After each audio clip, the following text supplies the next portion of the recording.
A colossal cruise ship glides across the Atlantic under a clear night sky, its decks sparkling with festive lights.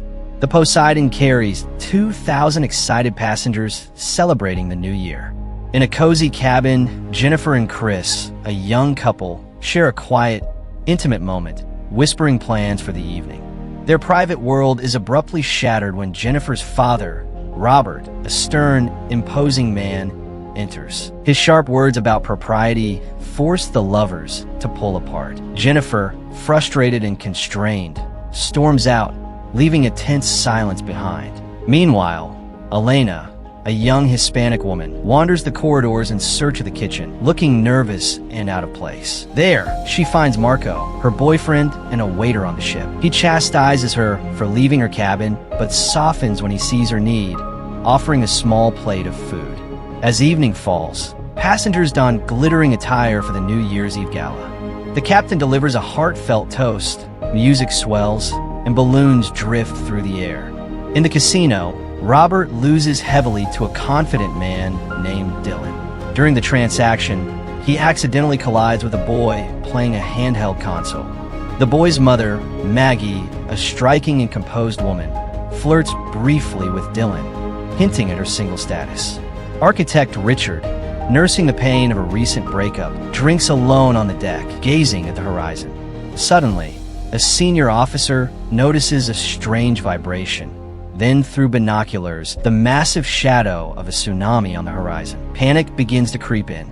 The wave strikes with terrifying force, battering the Poseidon. Passengers scream as the luxury liner tilts violently, tossing furniture and people through the air. Within moments, the ship overturns completely. Crew members in the bridge vanish beneath the rushing water, leaving chaos behind. In the banquet hall, survivors scramble to comprehend the disaster. Chris is trapped under a twisted metal frame, and Jean desperately struggles to free him. Elena joins, her determination overcoming fear. Elsewhere, Maggie searches frantically for her son, Connor, who is pinned under a ceiling panel. Robert, using his experience as a former firefighter, lifts debris and rescues the boy.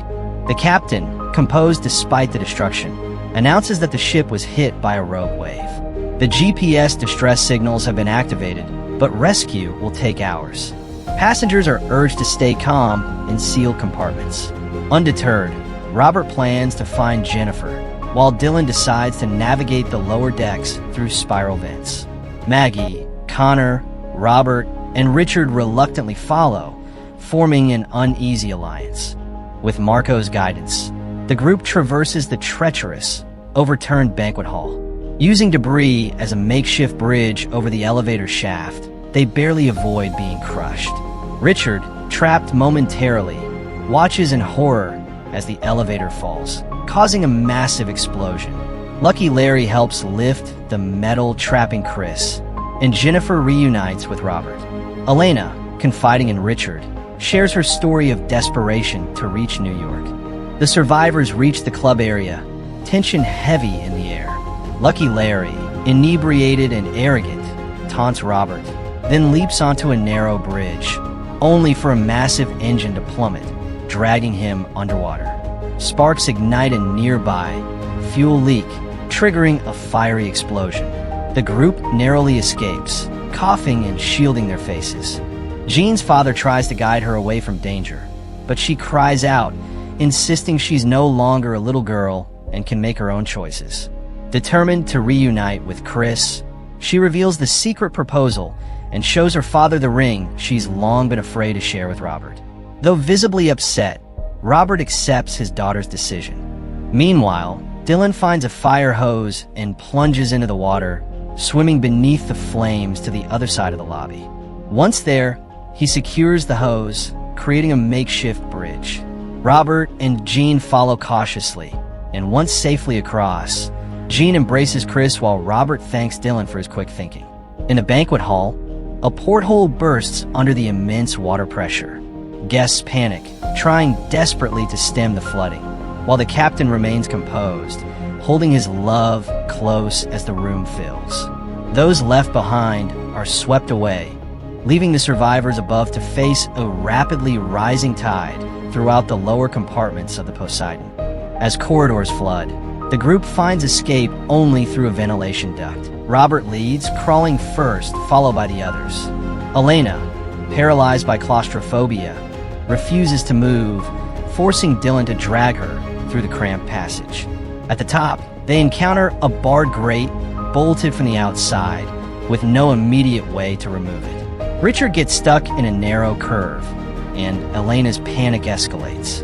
Dylan comforts her, invoking thoughts of her ailing brother in New York to steady her nerves, and finally she pushes Richard through.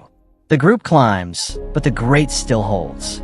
Only young Connor can reach the bolt, and with Elena's cross in hand, he unscrews it.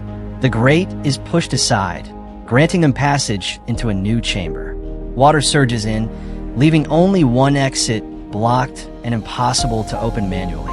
Panic grips them, but Dylan reassures the group, promising the valve will allow them to continue. Robert takes charge, commanding Dylan to open the airlock. Water floods the room. They hold their breath and swim to the next compartment.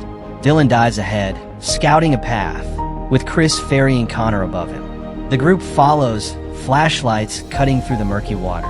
Most make it safely, but Richard and Elena lag behind. Elena's clothes snag on a cable.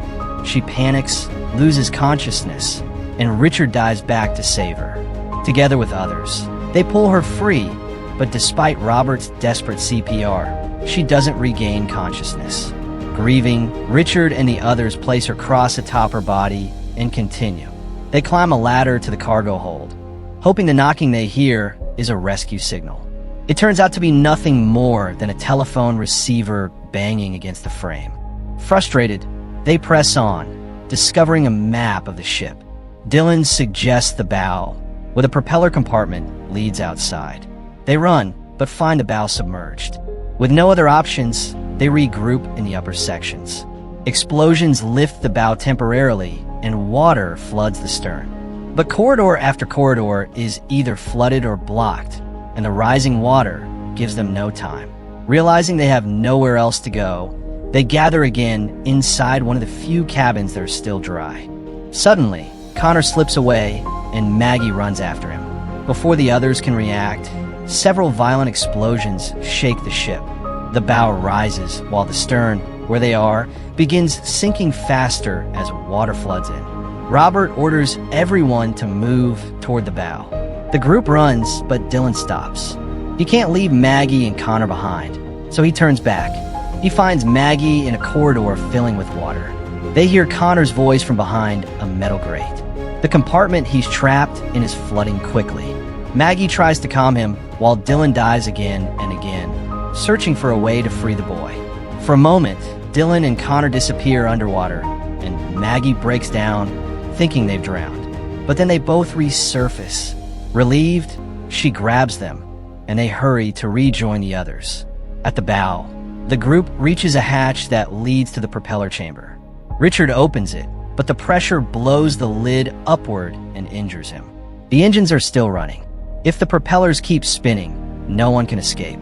The controls to shut them down are deep underwater, a near certain death for whoever goes. Robert decides to do it. Jean begs him not to, but he slips away and dives alone. He reaches the control room, but the shutdown button is broken. Out of air and desperate, he hits the reverse switch before drowning. The propellers now spin backward. Dylan realizes they can jam them. He throws a fuel canister into the chamber, but it gets stuck, so he pushes it in himself. A powerful explosion follows. The propellers stop. Jean silently says goodbye to her father. The group climbs past the now-still blades and escapes the ship.